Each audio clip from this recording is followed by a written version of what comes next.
Hoy me acompaña César González, él es poeta, escritor, cineasta, para hablar de su nuevo libro, Rengoyeta, que cuenta un poco cómo es haber sido un chico de 16 años que perdió la libertad. Muchas gracias, César, por estar acá. Gracias a vos, Mica, por la invitación. Un éxito el libro, ¿cómo fue la repercusión? De Rengoyeta, por lo que tengo entendido y por lo que me llega a mis redes sociales, sí, está circulando bastante. Sí, muy contento, con mucha expectativa también de ver qué le pasa a la gente que leyó El Niño Resentido, ya que este sería como la continuación de esa misma historia. Retomo desde la misma noche donde terminó El Niño Resentido. Eh, y, y eso, contento con la repercusión, contento y a la vez, como te decía, expectante. Eso te quería preguntar para los que no leyeron El Niño Resentido. ¿Cómo es este César de 16 años que llega a la cárcel? ¿Qué cosas le habían pasado? ¿Cómo era su vida en ese momento? Bueno, mi vida en ese momento era un completo infierno, ¿no? Un infierno en el exterior, es decir, estaba en un infierno, la cárcel es un mini infierno y por más que era un instituto de menores, era un instituto de máxima seguridad, donde era imposible escaparte y después también un infierno interior porque caí baleado, caí solamente 4 o 5 meses después que me balearon en la pierna, 6 meses después que me habían baleado en la panza, entonces entrar en ese estado físico a la cárcel, sí, tengo recuerdos cargados en mi cuerpo, eh, de mucho dolor, de mucha angustia y fue un libro que me costó muchísimo escribirlo. Mucho más que El Niño Resentido, porque El Niño Resentido, como al abarcar tanto y la infancia está, está más lejos, ¿me Ujú. entendés? Eh, y El Niño Resentido yo lo escribí sin saber nada de lo que iba a pasar después, sin ningún tipo de cálculo en ese sentido. Entonces lo escribí con... A este también, pero lo escribí con tanta libertad, El Niño Claro. Resentido. Fragmentario, eh, con saltos temporales. O sea, no es que hay una cronología, pero la voy desarmando. Y bueno, fue un éxito en todo sentido y conseguí lo que nunca había conseguido en el cine, ¿no? Eh, la repercusión mediática, las reseñas, las críticas, que me presten atención los críticos. ¿Y Eh, por qué crees que tuvo ese impacto a nivel social? Tanto interés. Porque creo que hay una tendencia en el mundo, donde el sello de basado en hechos reales Mm, le seduce mucho más a la gente y la atrae mucho más que algo que se presenta como ficción pura y claro. dura. Lo humano. Sí, creo que por un lado está bien que sea así, porque siento que los seres humanos necesitan inspirarse en historias reales, Ujú. no en mitologías o en fantasías o en historias inventadas.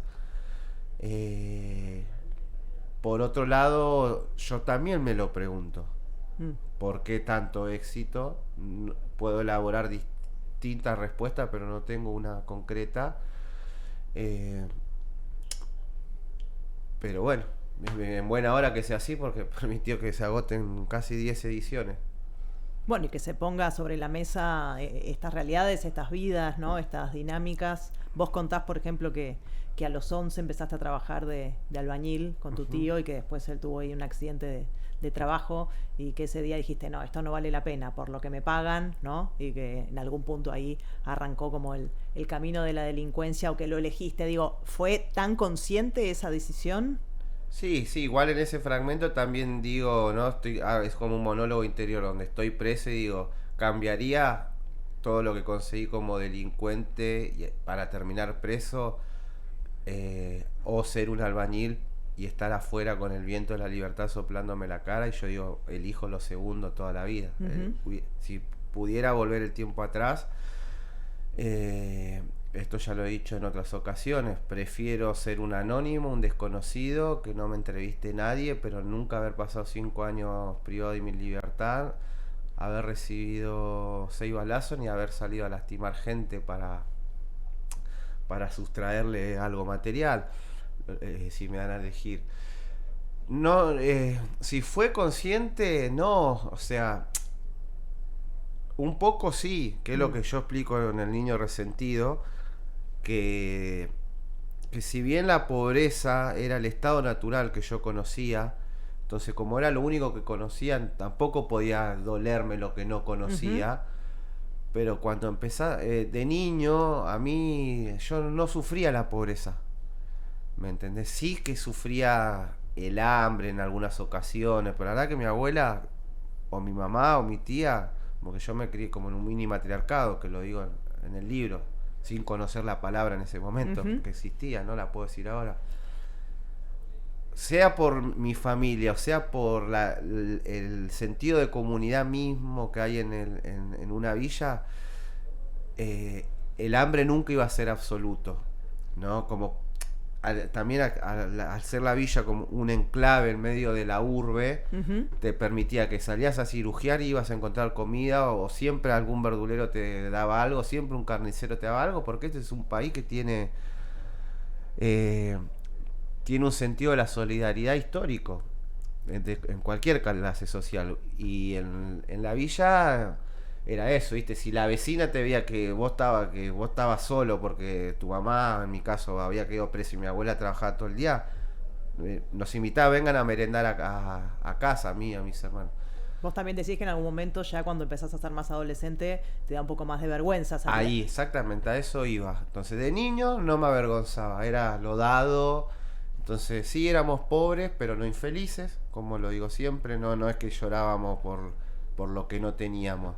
Pero ya cuando empiezo a ser más adolescente, sí que empieza a molestarme que yo tenga las zapatillas rotas y un pibe de mi edad, a los 10 u 11 años, a media cuadra de donde ya era la localidad del Palomar, donde ya no era la villa, no solo tuviera zapatillas, sino una pieza para el sol. Y yo decía, sin ponerle nombre, ni ideología, ni nada, decía, ¿por qué?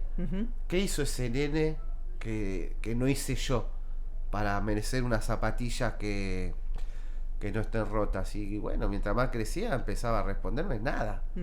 Yo no hice nada malo, ni ese pibe hizo ningún mérito, ni tampoco no es culpable él de haber nacido en ese lugar. Y sí que creo que adolescente me avergüenza, y esa vergüenza se transforma casi en una humillación. Y al tener tan cerca a los pibes que veía que salían a robar a mi edad, y que el robar les brindaba por lo menos una zapatilla, dije, bueno, mi vida será más breve, porque es obvio que terminás muerto o preso, no hay tercera vía ahí, pero mientras dure será con glamour, como digo en El Niño Resentido. Voy a conocer, aunque saborear el tiempo que se pueda. Sí. Creo que en la adolescencia sí tengo esa conciencia muy intuitiva y primitiva, pero que no había que ser tampoco una mente muy brillante. No, la avenida Marconi, que corre lateralmente a la villa, no hay un muro que te impida ver la calle, ¿no? También tiene esa paradoja nuestra sociedad. Vos decís, bueno, las villas no están ni alambradas ni encerradas como si fueran un gueto. Cualquiera las puede ver. Cualquiera puede entrar, cualquiera puede salir, hay libertad ambulatoria, pero los muros son invisibles, las barreras son invisibles, pero existen. Eso no quiere decir que nosotros seamos invisibles, como suelen decirnos. Esto lo charlamos en otra ocasión. Yo me rehúso a ese término. Yo creo que más que no vernos, no nos conocen. Entonces no es que somos invisibles, somos desconocidos para la sociedad. O representamos lo desconocido. Y es necesario que representemos lo desconocido, ¿no? Porque lo desconocido da miedo. Ujú. No nos zambullimos en lo desconocido, no salimos a conquistar lo desconocido. Al revés, nos resistimos, nos da miedo. Entonces yo creo que el villero encarna eso, lo desconocido, no lo invisible, porque ver las villas se ven, y si no la ves con tus propios ojos, hoy la tecnología permite que, no sé, si sabes ser más o menos pillo con la compu, podés hasta ver lo que ve una cámara de seguridad que esté instalada en una villa. Entonces, ves la pobreza, la desigualdad. El tema es que no te provoca nada. Ujú.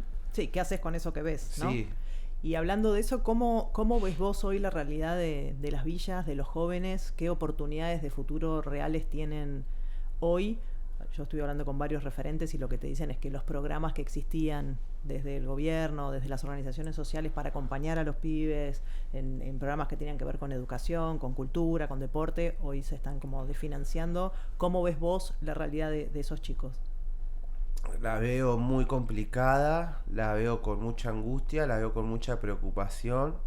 Eh, Siento que uno, por más voluntad, deseo y tiempo que le dedique a aportar su granito de arena, tiene que haber algo más. Si no se invierte, si no hay infraestructura para educación, para deporte, o para que los pies aprendan oficios, oficio de los más rústicos a los oficios más modernos que tienen que ver con todo lo que sea tecnología, eh, directamente veo un no futuro, ¿no? Como esa consigna de los punks. A diferencia de los punks, por lo menos ellos eran una juventud consciente que gritaba eso, porque lo sabían. Esta juventud no está gritando. Esta juventud pareciera más conservadora que las generaciones previas. Es muy llamativo, ¿no? Porque el capitalismo moderno, por lo menos el siglo XIX en adelante, siempre tuvo en la juventud a la vanguardia Ujú. de todo, la vanguardia política, la vanguardia artística, la vanguardia moral también, porque era la juventud la que traía, La que empuja, la que empuja. ponía en la mesa los tabú del sexo, los tabú del lenguaje, los tabú de la, no sé, son los que empiezan a querer vestirse de otra manera, peinarse como quieran, no era sinónimo de libertad la juventud. Por lo menos ahora en Argentina, la juventud es el núcleo duro de un gobierno completamente autoritario y de un gobierno completamente aborrecedor de la belleza, de la bondad, de la piedad, ¿no? Es un fenómeno muy llamativo que es muy nuevo. Es muy nuevo. Creo que nadie podía 5 años atrás avisorar que iba a ser la juventud el núcleo duro de un gobierno completamente autoritario. Y mucho menos uno lo iba a creer en Argentina, Claro. con la tradición jacobina que tiene la juventud acá, con la tradición de revuelta, de rebeldía, ¿no? Eh, Creo que hasta en eso se ve esta cuestión tan problemática de la argentinidad extrema y de que somos los mejores del mundo en todo, o somos los pioneros de todo. Entonces, como somos los pioneros de todo, vamos a ser también los pioneros en este experimento, Ujú. ¿no? En el experimento de un gobierno anarcocapitalista. Es como por la simple credencial narcisista decir, fue un desastre, es un desastre, todo, pero fuimos primero nosotros los argentinos. Yo creo que algo de eso hay. Por algo la soberbia de la gente que está rascando el fondo de la olla siendo clase media y se niega a aceptar que cometió un error tremendo, ¿no? No sé si cometió un error. No sé si es un error lo que se cometió. Pero que votamos mal, votamos mal. Me interesa mucho este cambio que vos contás en el libro de pasar a ser un pibe del barrio que eligió este camino y que tiene como un peso específico a caer preso y pasar al lado del terror absoluto, ¿no? Como que ese fue el primer clic. ¿Qué fue lo que te dio tanto miedo de la cárcel? Sí, me di cuenta que no era tan valiente como creía. Obvio que es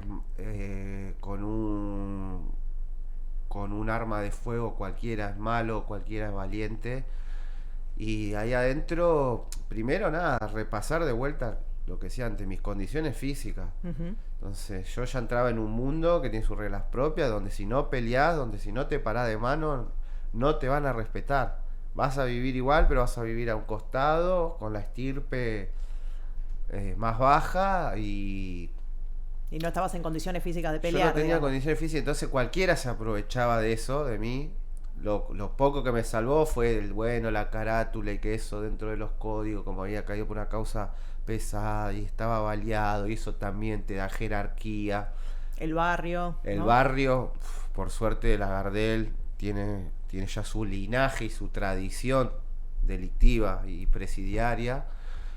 Esas cosas me ayudaron, pero yo sabía que tenía una fecha de vencimiento, que eso no podía ser para siempre. Entonces, eso como que no tenía el ánimo ni tampoco la destreza oral que hay que tener ahí adentro para... Porque tenés que estar las 24 horas, 24/7, extremadamente lúcido. Eso me Decir, sorprendió como el poder de la palabra, ¿no? Como gana el sí, que sí, sabe hablar mejor, contar más historias, exacto. insultar mejor. La palabra es todo en la cárcel. Y lo digo, hasta el líder más lacónico, ¿no? Aquel que no es tan expresivo, las 3 o 4 palabras que use fueron completamente pensadas previamente y esas 3 o 4 palabras van a tener efectos inmediatos. Y también, sí, obviamente que hay una cosa con la oralidad y el relato oral.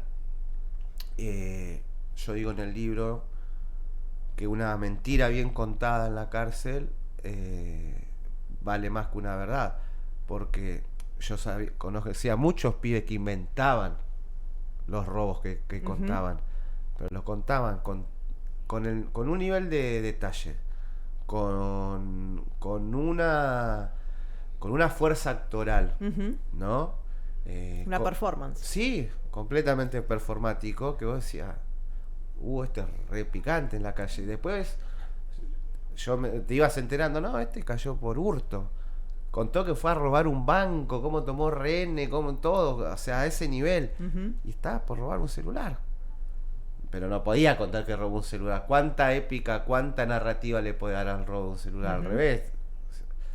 Eso sí es tal cual de la cárcel. Y yo también tenía eso, pero no solamente eran las palabras, sino que era esto performático, actoral y expresivo, ¿viste? Las palabras tenían que tener una fuerza específica. En ese sentido, como escribí en un texto, son neologistas sin diploma los presos, ¿no? Artesanos de la palabra, escultores de la verborragia y artistas del lenguaje, porque hay palabras en la cárcel que se renuevan todo el tiempo. O sea, es un diccionario no escrito que cada año se va ampliando. Hay palabras que se renuevan, palabras que se inventan desde cero, mezclas de palabras, Claro, que cambian todo de lo que significado. sabemos del lunfardo y eso, ¿no? ¿Viste? Las derivaciones del italiano, del español, pero para mí ahí hay mucha potencia. Primero filosófica, porque ahí hay un cerebro pensando. Para inventar una palabra tenés que pensar primero. Entonces hay un cerebro pensando y un cerebro que las ciencias sociales, el servicio penitenciario y el servicio judicial, el sistema judicial considera inferiores mentalmente. ¿Cómo que son? filósofos. Sí, son filósofos. Ujú. Pasa que es más fácil ubicarlos en el lugar de ignorantes, de brutos, de animales. Obvio, el ser humano es un animal, se olvida, pero es un animal. Yo creo que sí, no lo saben, pero sí, son poetas de la vida. Y algunos también poetas de la escritura, pero poetas de la vida ante todo. Y no es por, perdón, y Sí. no es por romantizar el mundo de la cárcel, porque ya me ha pasado con el Rengoyeta que me han tirado esa. Que parece una visión romántica porque la visión instalada y hegemónica es la grotesca, es la bizarra, la que está hecha carne en el imaginario popular es esa. Bueno, eso te iba a preguntar sobre el imaginario popular, cuáles son las construcciones como que vos ves más ridículas o que menos tienen que ver con la realidad. A mí me gusta mucho tu mirada porque vos siempre encontrás algo de belleza en los ambientes en los que la gente no permite ver eso, no por romantizar, sino porque suceden cosas hermosas en todos lados, ¿no? Entonces digo, desde esa creencia del imaginario social, ¿cuáles son las que a vos te parecen que habría que desterrar? Muchas, pero como te decía, ¿no? Por el simple, yo haciendo una descripción objetiva de lo que viví en la cárcel, que obviamente siempre va a haber Es una tuya, subjetividad, sí, ¿no? Pero solamente siendo frío en la descripción y directo, ya pareciera que estoy romantizando, porque la otra visión es la que ha reinado durante décadas. Primero, que en la cárcel, aunque se esté cayendo abajo, aunque las paredes estén podridas, aunque los baños estén tapados, el preso limpia. Y la limpieza es fundamental. Y el que no limpia, y el que no tiene su celda limpia, la pasa mal. ¿Me entendés? Lo primero que cree la gente, o que uno ve en las series que reflejan la cárcel, es que es todo mugre. Está todo tirado, todo prendido a fuego. Con la limitación absoluta, con los recursos mínimos, con los elementos completamente limitados y en la austeridad Sí, más y profunda. La ropa importa, estar perfumado importa, el pelo importa. Hay este poquito de agua, no importa, me va a servir para lavar toda la ropa que tengo. Si estás exagerando, ¿no? Eso hace el preso. Uh-huh. Se depila las cejas. Se corta el pelo con máquinas que se improvisan, con la gilet de las prestobarbas, o con algún guardiacárcel que te preste una maquinita. Uh-huh. La ropa, o sea, el conjunto deportivo es la ropa de gala en la Uh-huh. cárcel. Y la visita es sagrada. Y nunca vi en el cine nacional, salvo Crónica de un niño solo, salvo algunos momentos de algunas películas, nunca vi que me transmitan el sentimiento de lo sagrado que implica la visita en la cárcel. Uh-huh. De cómo se preparan para recibir. La previa, el durante y el después, Uh-huh. todo es sagrado. Y hay unas de reglas a cumplir a rajatablas en la visita. Digo, ¿cómo esto se lo han perdido escritores, Uh-huh. se lo han perdido directores de cine, periodistas? ¿No? Y ahí te das cuenta la percepción, lo dormida que está. Porque hay gente que es sensible, porque quiere y igual no lo ven, no lo perciben.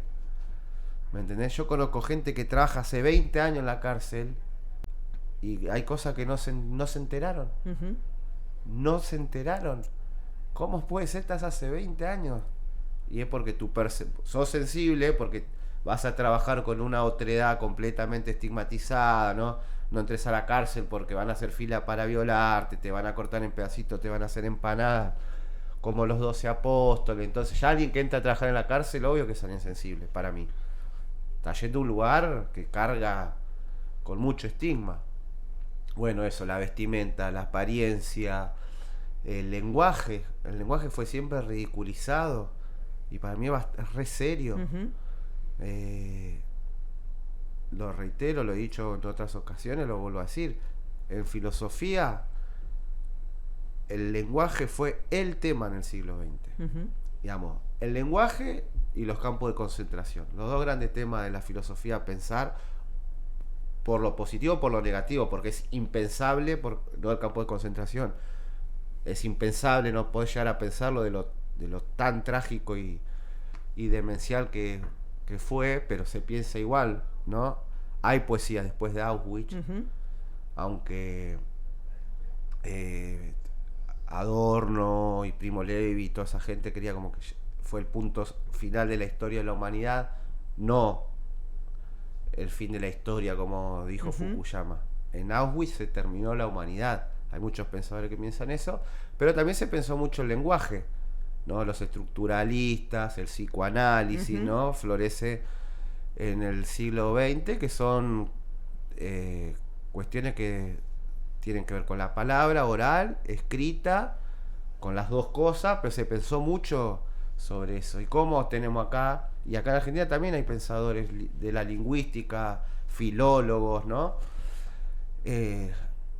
Y no le prestan atención, o cuando le prestan atención es siempre al lunfardo, al lunfardo del tango, de 100 años atrás. Claro, porque siempre lo más lejos es más fácil de pensar que lo contemporáneo. Es menos peligroso. Claro, el otro es un lenguaje vivo. Sí, lo escucho, está en mi propio plano, ¿no? En mi propio espacio-tiempo. ¿Qué más? El sexo. Yo creo que Rengoyeta tiene dos ejes temáticos importantes entre muchos otros. La religión, porque hablo mucho de religión, o de religiosidad, de fe, podríamos decir, y de sexo. Primero porque en religiosidad, porque hasta el preso más violento, más pesado, cree. ¿Viste? No conocí un preso ateo. No conocí uno. Digo, alguno evangelista, alguno católico. Vos volviste ahí un poquito a claro, la religión, yo volví, ¿no? Yo volví un poquito porque era más fácil, hay que sostenerse con algo. Estás encerrado y encima no vas a creer en nada, estás loco. Claro. ¿Entendés? No, o sea, yo ya cuando me dieron el balazo en la panza, dejé de creer. No es que empecé a creer ahí porque me salvó algo, una fuerza sobrenatural, al revés. Yo dejé de creer ahí porque dije, ¿por qué permitió que me dé un balazo en la panza? Claro. Entonces, si permitió esto, no lo quiero más. Y la gente me dice, no, vos tenías que agradecer que permitió que no te muera. Yo, pero para quedar vivo como quedé, mejor hubiese preferido morir, no sé. De hecho, le das vuelta al suicidio varias veces, ¿no? Es que la verdad, no puedo mentir.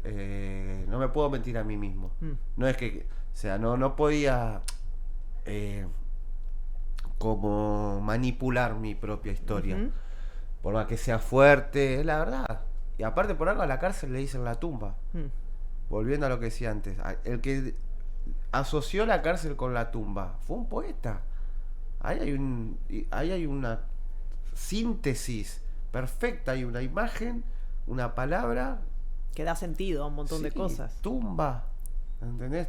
Estás muerto en vida, ¿no? El primer clic es esto que mencionabas antes del miedo, del pánico de estar ahí, de no querer volver. Después mencionás la historia con los rugbyers, ¿no? Sí. Esto del sentido de no justicia, ¿no? Que la justicia funciona solo para unos. Esta persona que aparece, el defensor, y te acerca de nuevo como la lectura. Contá un poquito algo de esos clics y cómo fue para vos. Claro, sí, porque yo siempre había dado una versión de ese clic que parecía como un hecho místico, como que vi la luz. Sí, ¿no? O que un libro me iluminó. La verdad que fue a mí el paso del tiempo me fue ayudando también a reinterpretar la experiencia carcelaria. Yo la había dejado la construcción del recuerdo como en un lugar inamovible. Fue así, listo, y a partir de este libro empecé a destrabar cuestiones de mi memoria que estaban ahí completamente trabadas, pero que estaban. ¿Viste? El olvido nunca es total. Obvio. y empecé a acordarme de cosas que tenía completamente olvidadas, personajes, pibes que había olvidado, olores, colores, sonidos.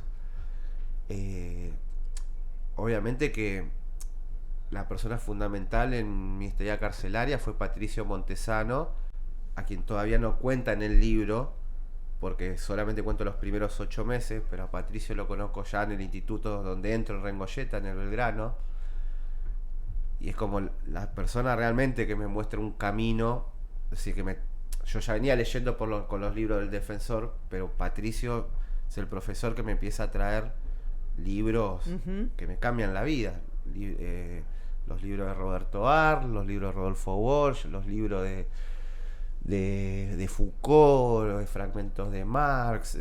Pero vos en algún momento haces un clic y decís, me voy a anotar en la escuela para Sí, terminar de estudiar. pero en realidad no, cuando yo me anoto en la escuela no fue porque yo había hecho el clic, ¿eh? Yo iba a la escuela, pero Para hacer yo algo. seguía pensando en salir y seguir robando. Entonces sí, no faltaba la escuela, iba a todos los talleres habidos y por haber, porque estratégicamente eso Te conviene. te conviene, porque si no tenés buena conducta no vas a ganarte ningún beneficio, llámese salida transitoria, libertad condicional, salidas. Entonces fue como en un sentido estratégico. El primer clic fue desde la experiencia, desde la intuición, ¿sí? Cuando presencio en mis narices como dos jóvenes acusados de un homicidio. Tampoco voy a decir yo que fueron culpables, porque no tengo esa certeza, ni leí el expediente ni nada, solamente lo que nos decían ellos.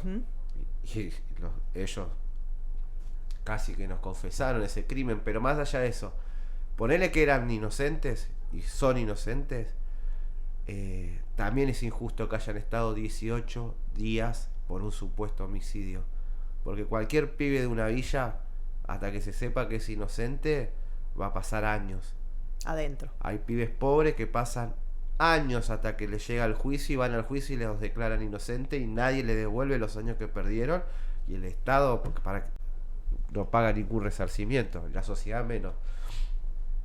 Entonces, suponiendo y todo que eran inocentes, estuvieron 18 días presos y yo llevaba 6 meses detenido por un delito menor que el de ellos. Y conocí a otros compañeros de encierro que también por delitos muchísimo menores habían estado y llevaban mucho más tiempo encerrados. Entonces ahí dije, si sos un querubín de clase media, media alta, te pueden acusar de un homicidio que te vas a ir. Pero si sos un marrón, un negro, no importa qué delito cometiste, te dejan acá el tiempo que quieran. Y encima la sociedad cree que esto es una puerta giratoria, que uno entra y sale. Entonces fue desde ahí. Los libros vinieron después, y la aparición, como decía, de Patricio, que ya la relataré con detalles, pero primero fue desde ahí, como desde el olfato. Como no voy a ser cómplice de esto. Sí, no voy a ser cómplice de esto, como dije, mirá, esto hay un sistema, un SOE, te diste cuenta recién en la cárcel, y bueno, sí, una situación muy extraordinaria, una experiencia muy extraordinaria, no es que me di cuenta, o sea, ya me daba cuenta, empecé a ser pibe chorro por una especie de resentimiento similar, de injusticia, de ver una desigualdad, pero ya la cárcel me hizo entender, decir, mirá dónde terminás, mirá cómo es el juego, Mirá cómo es el juego para los pobres. El pobre, si se descarría, mirá cómo termina. Si se sale del sendero de albañil, ¿no? Ese fue como el gran clic. Pero de ahí a decir, yo cuando salga voy a escribir, yo cuando salga voy a hacer películas, no. Para eso falta un largo trecho que Rengolleta lo está empezando a plantear, y comparto realmente que, bueno, sí, es un estado primitivo de conciencia. Todavía Rengolleta, primitivo, pero de conciencia al fin, ¿no? Bueno, me quedaría 1000 horas hablando, pero tenemos que ir cerrando. Te quiero agradecer por estar acá, por escribir estos libros. ¿Ya arrancaste con el que sigue? No, todavía no. Bueno, cuando... O sea, no arranqué escritura concreta, estoy en etapas de borradores, de recordar, ¿viste? Mi método que vengo usando en estos últimos 2 libros son la lista de recuerdos. Hago todos los recuerdos que creo que son importantes, digamos, las situaciones que recuerdo y que considero que son importantes para escribir, y después... Te mandas. Sí. Bueno, muchísimas gracias. Esperamos el próximo libro y volveremos a charlar ahí. Gracias a vos, Mica, Gracias. por la charla. Muchas gracias.